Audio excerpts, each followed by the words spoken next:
And before I begin, I want to say that my thoughts and the thoughts of the party are with the families of those who lost their lives in the Stardust fire. They have waited, as we all know, 4 decades to answers to what happened to their loved ones at that time, and they faced many, many obstacles, including those put in their way by this state. And I hope that the families involved today will get those answers that they've waited for. And I extend to them my solidarity and the solidarity of everyone in Sinn Féin on this momentous day. A honeste tan chorish printisha a wanyan le cursi tokala in Yerkim agus Tessigan and Tisha Shaw Morris a hain a vi aganis an chorisha la tomol fade. Ac ynet griwiachta sin rodate medig fecal unrealta Shaw na jishin the griangraf agus a ogriachta riste agus ristelle na walantu ac che. Agus Tessigan Yanesh go 9 mile prentisha a wanyan le cursi togala ag fanart lin an nelwinch as an ober a crinu. And the mask shot at dini vian love in the brecadori and the shunyadori and the plummery when Kelly ac na which able to shin a wantamati with state than at Bahor of Yokashis. Minister, the construction-related apprenticeship system is in crisis, and nobody should know this better than the Taoiseach. But instead of action, what we got from this government was photo opportunities and re-announcements that amounted to nothing more than hot air. Now we have a situation where there are 9,000 construction-related apprenticeships waiting to complete their off-the-job training. These include people who want to become fully qualified bricklayers, plumbers, carpenters. These are the people who want to help to sort out the housing crisis. But because this government took their eye off the ball, it's now taken far longer for them to get qualified. The backlog, Taoiseach, if you just don't understand this, of 9,000 means that a 4-year apprenticeship can now take up to 6 years to complete. And because the rates of pay are tied to the number of phases of off-the-job training that they have completed, these apprenticeships are earning a hell of a lot less than they should be. Taoiseach, one apprenticeship electrician contacted my colleague, Deputy Mairead Farrell. He told her how he's waiting 18 months to get called for Phase 2 off-the-job training. Now, this fella has 3 children to support. Many others have told us that they were waiting for over 2 years for Phase 2 off-the-job training. And I hardly need to remind you, Taoiseach, that after Phase 2 off-the-job training, there's also Phase 4, and then there's Phase 6 before they become fully qualified. So they still have some way to go. Another individual contacted us, and they've told us that they've been waiting 21 months to go into Phase 4. What he told us is, he said, most of the work I do is the same as a qualified fella, but he can earn double while I struggle day by day just to get by. And Taoiseach, we could go on with the real life stories of the 9,000 people who are locked out of off-the-job training because your government took its eye off the ball. Because of the dire conditions, we're seeing significant numbers who are now dropping out of their courses. I have the figures here that were provided by the Taoiseach in a signed letter that he gave to Deputy Farrell. And he tells us that for the last 3 years, registrations are about 6,000 for craft apprenticeships. For the last 3 years, over 1,000 people have dropped out. That's more than 1 in 6 craft apprenticeships that are dropping out, many because of the frustration, the length of time and not being able to get off the job training. It's a damning indictment of this government and its supposed attempts to tackle the housing crisis. You're turning potential tradespeople from the construction sector away at a time when we know we need to expand our workforce. And there's also people thinking of heading to Australia. One apprenticeship told us, he says, I'm an apprentice electrician and will be going to Oz once qualified. This country doesn't look after tradesmen, full stop. So there's no mystery in this, Taoiseach. You have treated these adults like children. So can I ask you, given the delays that we're seeing, given now that 1 in 6 are dropping out, given that we have 9,000 people, given that a 4-year apprenticeship is now turning into a 6-year and more, what is your government finally going to do to sort this out for once and for all? Thank you. Taoiseach, please. Thank you, Count Corley. And could I first of all say that my thoughts, and I think all of our thoughts, are with the families of those who died in the Stardust tragedy in 1981. And for over 40 years now, the families have pursued search for truth and justice. And in a couple of hours' time, we will hear the verdict of the Dublin Coroner's Court. This will be a huge moment for the families and indeed for the entire country. because the Stardust tragedy is seared on the collective consciousness of the Irish people, and the tenacity of the families and their success in securing this inquest has been a service to all in society. And I think I would join with everyone in sharing our thoughts and with them today of all days. I thank the Deputy for raising the issue, and I would first of all just make the overall point to him that over 160 people now work in Irish construction.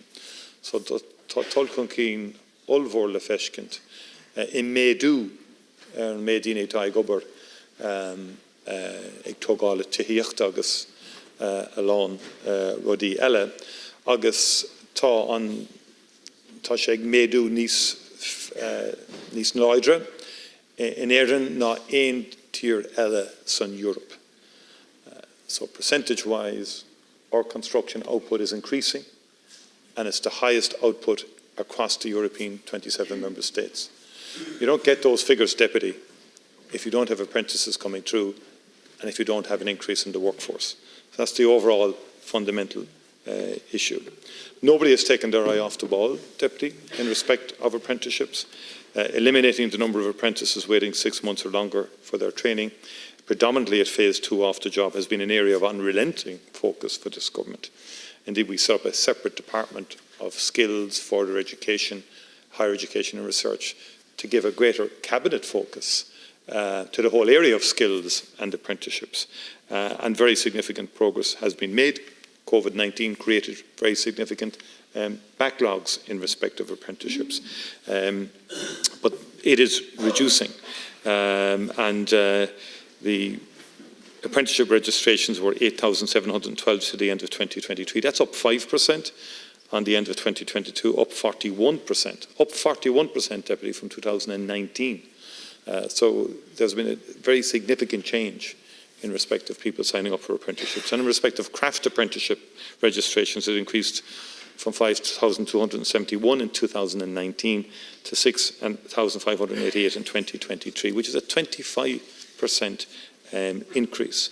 Now, in October of last year, all of the stakeholders formed a task force with departmental officials, with Solace, the NO, HEA, ETBI and ETBs, employers, apprentices, staff and their union representatives, and they developed a cross-sectoral plan to address the backlog. Now, I was surprised you didn't reference that cross-sectoral plan that was developed by that task force.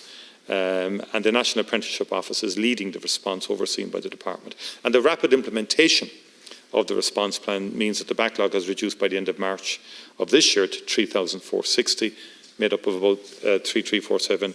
This is made up of phase 2, 3,347, and then phase 4, 95, phase 6, 18. €67 million was secured in the budget 2024 for apprenticeship delivery, and about 300 million has been provided for apprenticeship in total. And that was, of this 40 million was temporary to assist with capacity and training. And so that will continue. Thank you. Taoiseach, if somebody was doing a law degree for 4 years and it ended up taking them 6 years or more, it would be unacceptable. If we told our teachers that your 4-year course now was 6 years or 6.5 years, it would be unacceptable. But why is it acceptable for our plumbers? Why is it acceptable for our plasters, for our brickies, for our carpenters? Because that's what's happening under your government. You can't get away from the figures. You talked about October. In October, there was 5,514 people waiting for off-the-job training. The figures in January were that they spiked to 9,000. That's why we told you that you're taking your eye off the ball. We have apprenticeships the length and breadth of this country who want to roll up their sleeves and get involved in helping out with the housing crisis. Yet they are being frustrated. They're telling you in their own words that your government does not value them, that they are waiting 1.5 years and 2 years to get the on-the-job training. And it's not just phase 2, it's phase 4 and phase 6 as well. And these numbers are getting worse. That's the problem, Taoiseach. The numbers are getting worse overall. The number of people waiting for off-the-job training are getting worse overall. And what is the consequences of that? Simon Harris told my colleague Mairead Farrell that over 1,000 of apprenticeships, about 6,000 registering every year, craft apprenticeships, about 1,000 of them are dropping out because they're sick, sore and tired, waiting month after month, month after month, for what should they be entitled to within a short number of weeks, which is their training. It is unacceptable, and I've heard nothing from you as to what you're going to do to fix this. When I mentioned October, it was in reference to the task force that was put through, or that was put together, came together and developed a cross-sectoral plan. That's what I was referencing. And you keep saying nothing has been done. And you just ignore what has been done. And you create the scenario that suits you for the political reason. Oh, government doesn't value apprenticeships. That's nonsense. Of course government values apprenticeships. Come on, cop on the nonsense. That kind of language is grand for the politics and the back and forth, but it doesn't make any real sense. We want to grow craft apprenticeships and construction, and we've expanded. I mean, there are now 17 programmes across the broad categories of construction, of electrical engineering, which are relevant to the construction sector. So we've actually expanded, and that includes the plumbing, the electrical, the geo-drilling, scaffolding programmes, and so forth. And the numbers are increasing, Deputy. The numbers who register are increasing. Just because you stand up and say it's getting worse doesn't mean that's the truth. The numbers of people who are registering for construction apprenticeships is on the increase. 4,797 in 2022 across the 17 programmes. That went up to close to 5,000 in 2023. And so far this year, 1,322 apprentices have registered, a rate which would lead to a further annual increase for 2024. So 2022, 2023, 2024, craft construction apprenticeships are on the increase. That's the reality. Now, and we have to deal with the backlog. Please, can we have order, please? Deputy Holly Cairns, on behalf of the Social Democrats. Just wait for the noise to finish.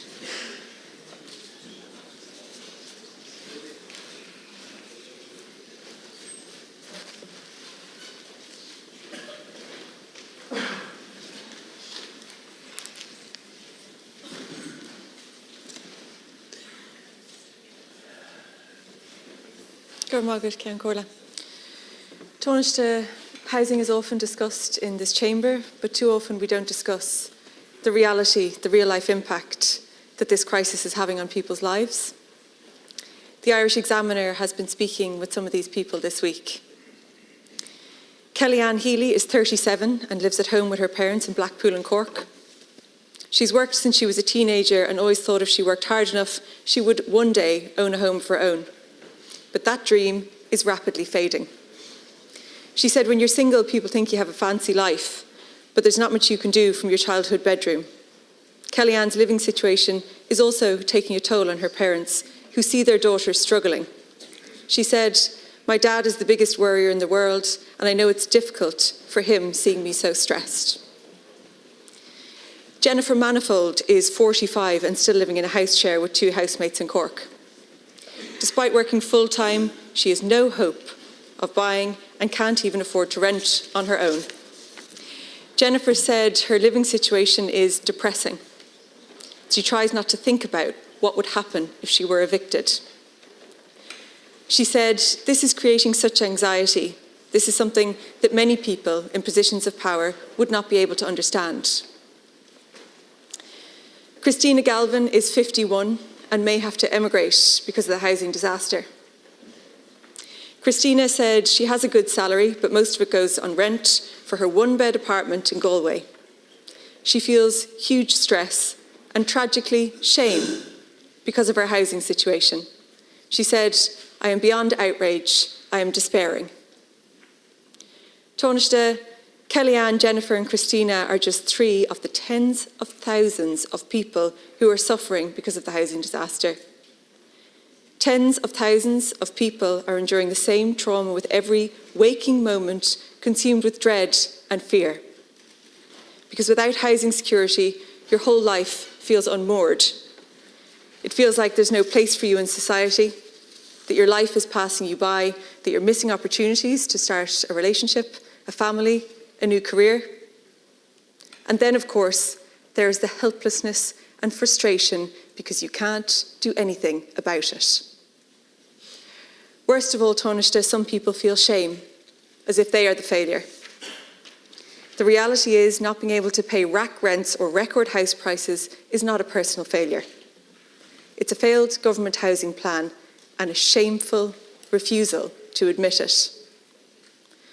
Taoiseach, yesterday we learned that house prices have gone up again by a further 6%. As house prices continue to soar, the government continues to miss its affordable housing targets. Last year, you managed to deliver just 499 affordable purchase homes and just 966 cost rental homes. That's fewer than 1,500 affordable homes when the target was 5,500. Taoiseach, can you please explain why the government isn't meeting your affordable housing targets? Explain it to people like Kellyanne, Jennifer and Christina and everybody else out there in similar situations. Taoiseach. Well, first of all, I just want to make a point, Deputy, and I've repeatedly said in this House that housing is the single most urgent and important social issue facing our people at this moment in time. And access to housing is fundamental to our security, social cohesion and opportunity for people and progress as a nation. And there's not a family in the country untouched by the crisis. And I respectfully suggest you don't have a monopoly on this issue in terms of empathy or understanding of the crisis facing many individuals and young people. I would suggest everybody in the House knows of the challenges facing younger people in respect of being in a position to either afford a house or to afford rent to pay a house. And the key is, and you've attacked the government plan, but you haven't produced an alternative plan. And the Housing for All plan, to me, is the most substantive document produced by anybody in the House. The government has produced it. It's been updated and refreshed, and it has many different schemes. I haven't actually seen any substantive alternative document detailing how people think we're going to get to the 40,000 or the 35,000. I just haven't seen it. And I do think there's a responsibility. Fine, it's legitimate to criticise the government plan, but I think there's a real obligation then on you and others to produce coherent plans that would lead to increased supply, because increased supply is the issue. And we have exceeded our targets. Last year, we close to 33,000 houses. The commencement data, which will be out at 2 p.m. today, does confirm that house building is continues to gain momentum. So we have 4,900 housing starts in March now of this year. That's an increase of 51% on March of last year. 51% on March of last year. That's the highest number of homes commenced in any March since records began in 2015. And building began now on about 12,000 homes in the first 3 months of 2024. This is 63% up on the same time in 2023. And that's because of measures we have taken to accelerate and boost housing construction and commencement. Because ultimately, even though we've delivered 100,000 houses since 2020, it's not enough. And the demand is higher than supply, which is leading to fundamental issue, leading to price increases and huge challenges for people. But we've brought in significant affordability schemes, the Help to Buy scheme, the First Home scheme, the capital grants for vacant houses up to 70,000 in the case of dereliction. 4,000 people have now applied where they can live in those houses if they're refurbished and brought back from dereliction, or if vacant houses are refurbished. And substantial applications on the First Home. That's real assistance on the affordability question. Deputy Cairns.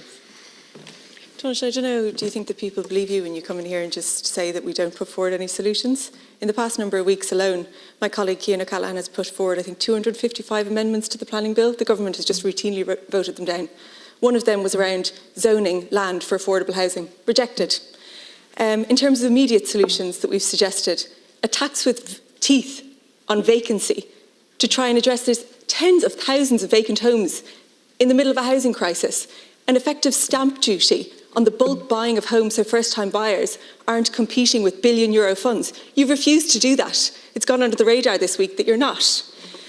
Not to mention an introduction of a ban on no-fault evictions. This is something that is standard across the rest of Europe, and you won't even introduce it when more children are becoming homeless by the week.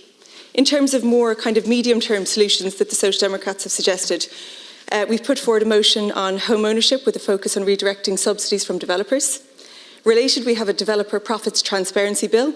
The tenancy protection bill, which would protect tenants from large-scale evictions. We published a bill that would make landlords demanding sex in lieu of rent an offence. Another Social Democrats bill would create a land price register. We've put forward suggestions to amend the mandate that at least 50% of new apartment bills would go to individuals and families. Thank you, Deputy. Please. Taoiseach, that kind of spin is just something people are sick of, and it solidifies the feeling that this government is just in denial. Can you answer my question? What do you have to say to the fact that you haven't met any of your affordable housing targets since you took office? I recognise supply has increased from the private market, but we need supply of affordable homes to reduce the price of housing overall, because at the core of this crisis is an affordability one.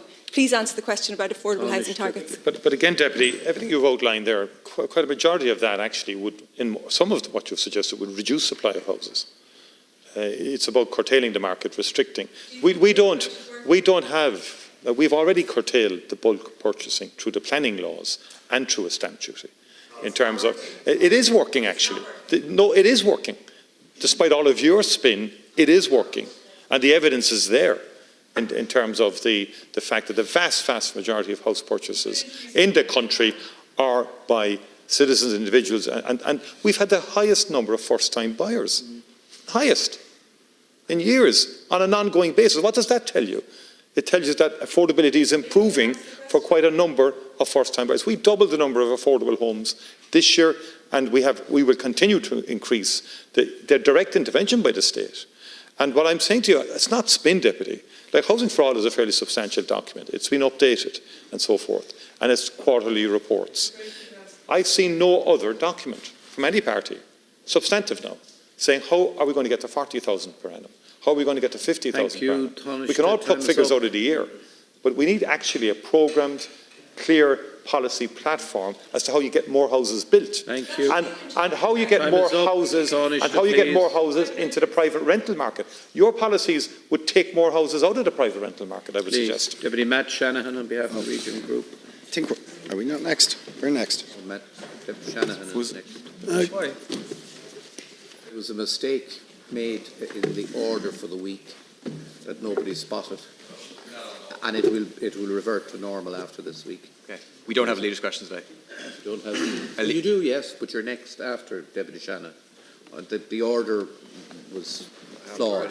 Still before. I know that, and which party? We have to follow. People before profit. We have to follow It's one legal party, yes. Wait, now let's not have a conversation. Mistake. Please. A mistake was made in the order that put the regional group ahead of yourselves. That shouldn't have happened, and it will be corrected. Deputy Shanahan. Similar to a previous Fianna Fáil Cork leader, senior hurling politics is a game you play well. First the ball, but if unsuccessful, then the player. But this is not about me. It is about, however, a critical life-saving service for 600,000 people that this government is playing politics with. Consider, for instance, Taoiseach, having commissioned the National Cardiac Review in 2017, 7 years later it is still sitting on Minister Donnelly's desk, unpublished.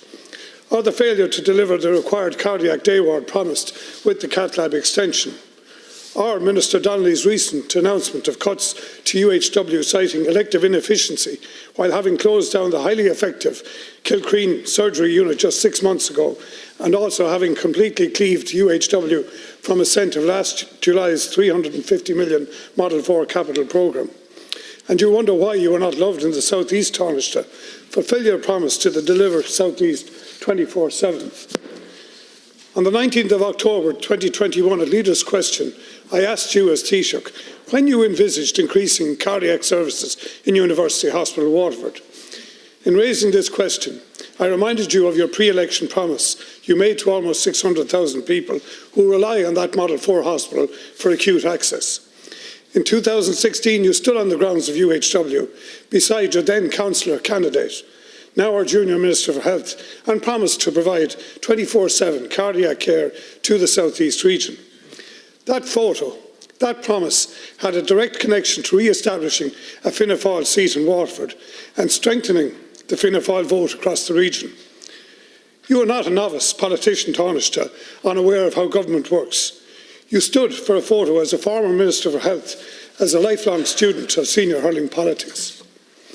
And on the 19th of October 2021, your answer to me in the House and to the people of the region was, and I quote, "We are going to dramatically expand cardiac provision." And you have, to a certain extent. After 5 years of foot-dragging, Minister Donnelly opened the second cath lab last summer. The service has increased from 40 to 60 hours per week, from 23% of the week covered to 35%. But still 108 hours every week are without emergency cardiac care. And your Minister's recurring promises for a 7-day service have not materialised. On the 7th of July, Minister Donnelly announced at UHW that the 7-day service would commence by year end. On the 7th of December, on morning radio, Minister Butler, seeing that nothing had advanced, announced that needed recruitment would commence in January and the 7-day service would be up and running by the end of March.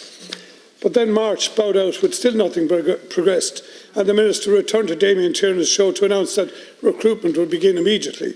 But these posts had not been advertised, Taoiseach. I can only assume that the funding has not been given. Thank you, Deputy. Time is up. Taoiseach, this is a burning issue in the South East. It is an equality issue. Time is up. People have marched in the streets over this issue. Will you deliver on your promise, Taoiseach? Taoiseach, please. Yeah, Deputy, you have an undue paranoia of Cork hurling, and I think at this stage you should get over.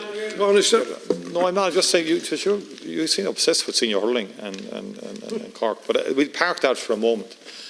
I genuinely believe since this government came into office, there's been a very focused prioritisation and commitment to the South East on a whole range of investments.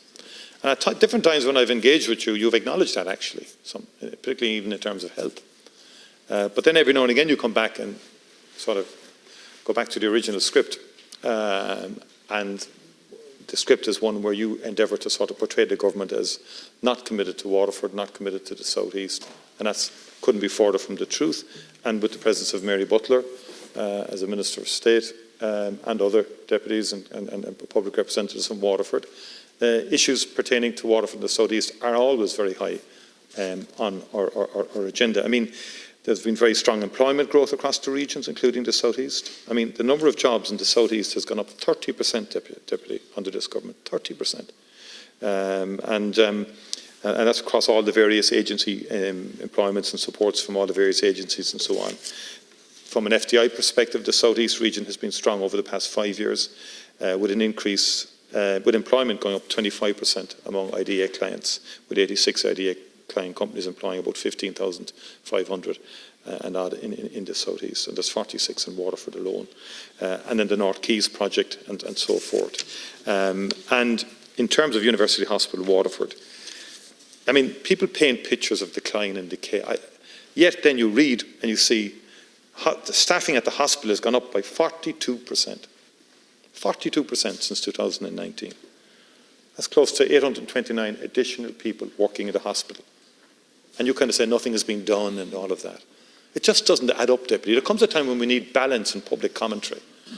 Because people do also need to acknowledge progress when progress happens. There's 46 more consultants in Waterford Hospital, 97 more non-consultant hospital doctors, 348 more nurses and midwives, as well as 128 more health and social care professionals. The budget in 2019 was 201 million for the hospital. It's now grown by 89 million to about 219 million in the hospital. That's 44% of an increase in funding over in 5 years to the University Hospital in Waterford. An additional 43 acute hospital beds. The planning application for the surgical hub has been submitted. It's regularly praised as a hospital in terms of not having patients on trolleys. The second cath lab, as you said, opened in September 2023. Thanks. It operates 5 days per week, Monday to Friday, 8 a.m. to 6 p.m. And 24 healthcare staff were provided to open the second cath lab. The opening hours for the first cath lab were extended to 8 a.m. to 8 p.m. Monday to Friday, excluding bank holidays in September of 2022. And the Minister for Health has made it clear that additional staff will be hired for the hospital in 2024 and to complement existing services and to extend the opening hours, as I said. And the point being, thank you, we're way over time. From when this Dáil was set up, there was demonstrable, clear progress has been made on cardiac services and the cath lab, in addition to a wide range of other healthcare services, plus the broader economic developments. Shanahan. Honest, I hope in the future when you come in and you want to start quoting statistics that you'd actually quote money instead of percentages. I'd remind you that University Hospital Waterford is one of the largest patient catchments in the country. It has the least amount of funding. It has the least amount of staff. It has the least amount of beds of the Model 4s in the country. So taking a hospital that was left moribund for 2 decades and bringing it up some amount and telling us that we've had amazing delivery, we certainly have not. And I would remind you again that 22,000 people marched in Waterford in 2013 because of our university and our hospital issues. And to date, neither of those has been addressed. But most especially in terms of the cardiac care delivery, this is an equality issue. Why should the people of the South East region continue to suffer without an emergency heart attack access at University Hospital Waterford every weekend? How is that fair in any part of this country? And it's not fair. It's patently unfair.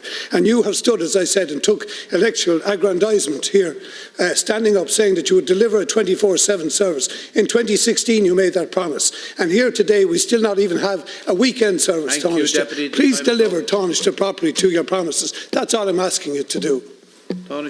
But Deputy, the extra staff have been appointed to the cath lab. Tánaiste, the 7-day service is not there. And 89, I didn't give you percentages. In 5 years, 89 million additional on the base figure has been allocated. And I gave you figures in respect of the staff, not percentages in respect of the staff. When I said there's about 829 additional staff have been appointed. And 46 more consultants, 97 more non-consultant hospital doctors, 348 more nurses. I gave figures, actual figures of real people who've been recruited to work, and rightly so, Deputy, and rightly so. I commend. I think it's a great hospital. It's one of the better performing hospitals in the country, Waterford University Hospital. One of the best performing hospitals. And we need to continue to resource the hospital, and we need to continue broaden services. But you know as well, the one elephant in the room you haven't referenced at all is clinical decision-making, national clinical standards and so on. That you know the background to all of this to do with the cath lab issue. And to be fair to Mary Butler now, she's fought this tenaciously. I have to give her credit in result to the second cath lab being put in place, and the extension of the hours and the additional staff to staff it. And we'll keep at it, Deputy. Yeah. Deputy Boyd-Barrett, please. First of all, on behalf of People Before Profit, I want to extend my solidarity and support to the families of the 48 who never came home from the Artane fire in 1981, and hope that today is the day they finally get the truth and justice they deserve after their 40-year-long struggle.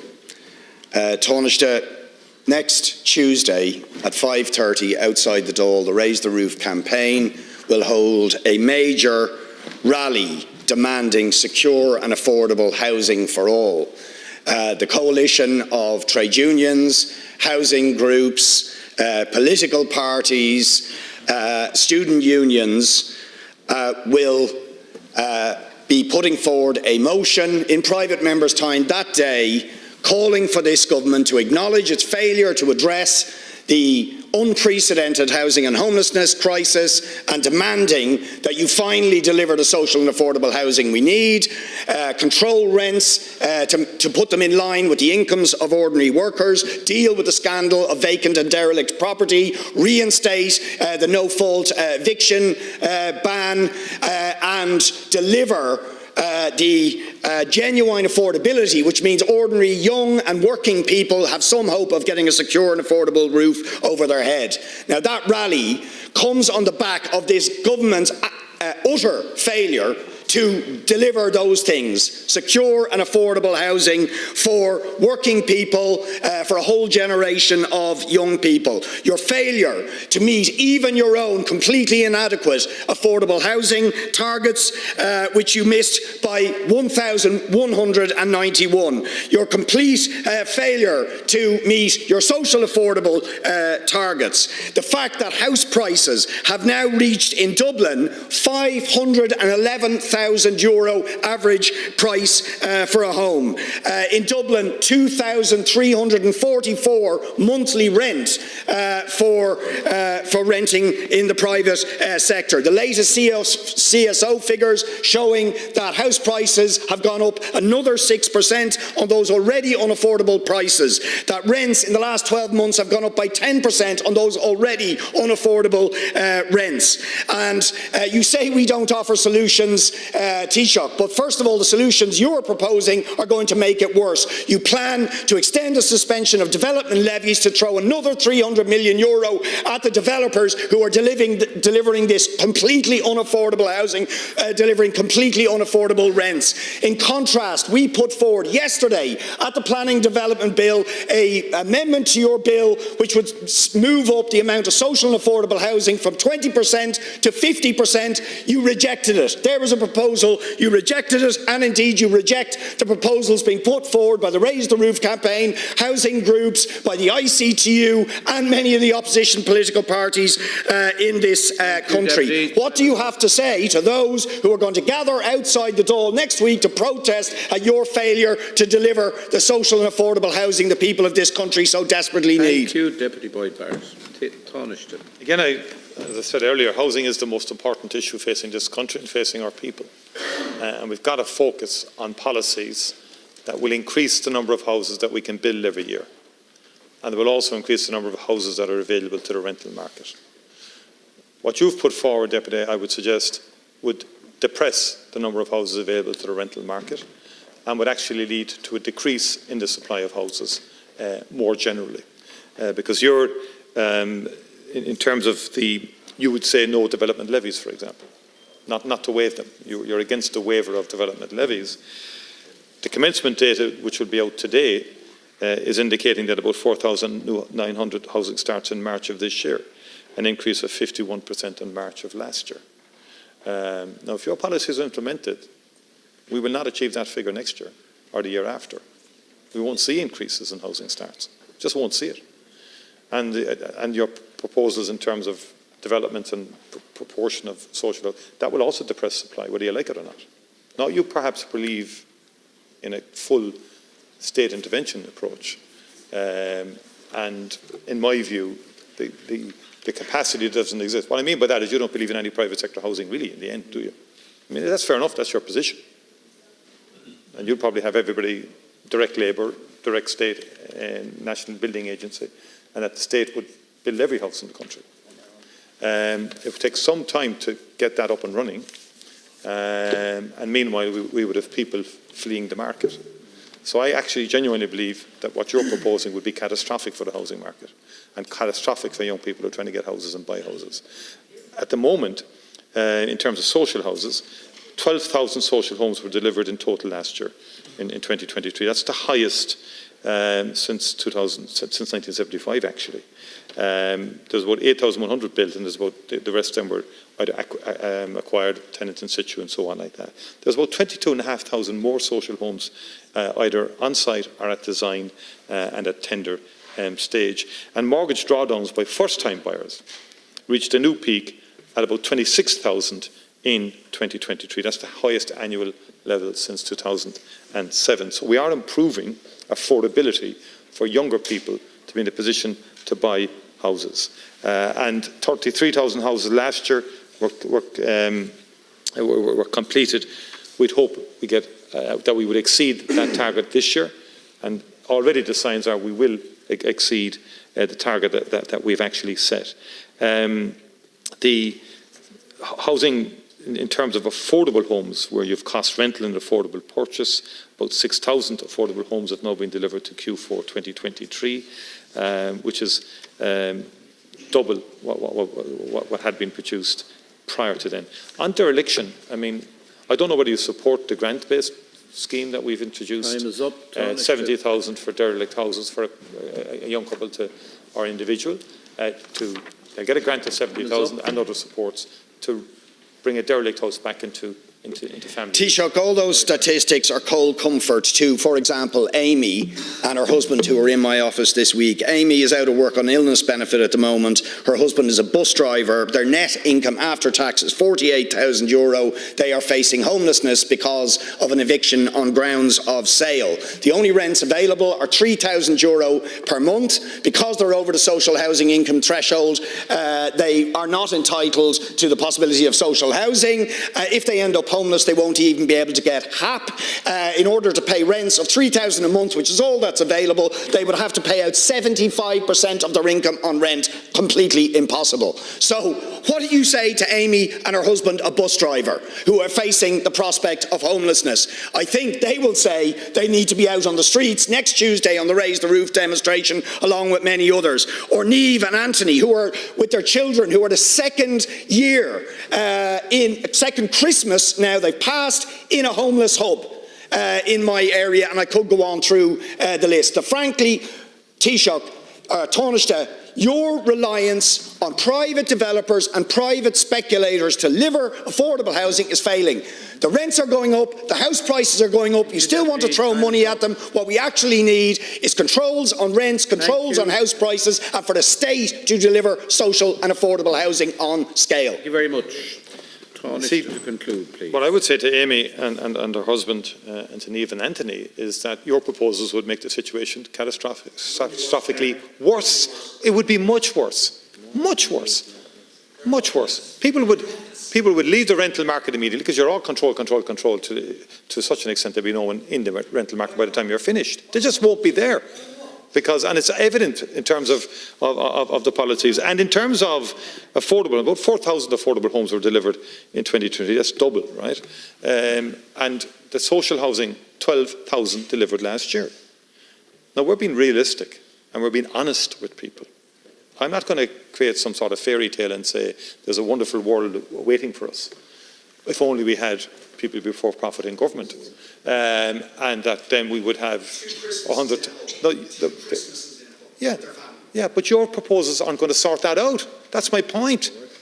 You'll make it much worse. Your model, and you should be more honest in how you articulate your model. But you never do that, of course, because it doesn't suit you politically to do. It doesn't suit. Yeah, exactly. That's where you want to be. Protest. You're not really interested in sort of going through the actual bricks and mortar of getting houses built and getting houses. That's not your interest. It's electoral, it's political. Thank you very much. No, wait. Deputy. That's the old line, isn't it? That's the old line. Yeah. You're being disorderly. Deputy Murphy, you're being disorderly. We're interested in getting houses built, unlike you.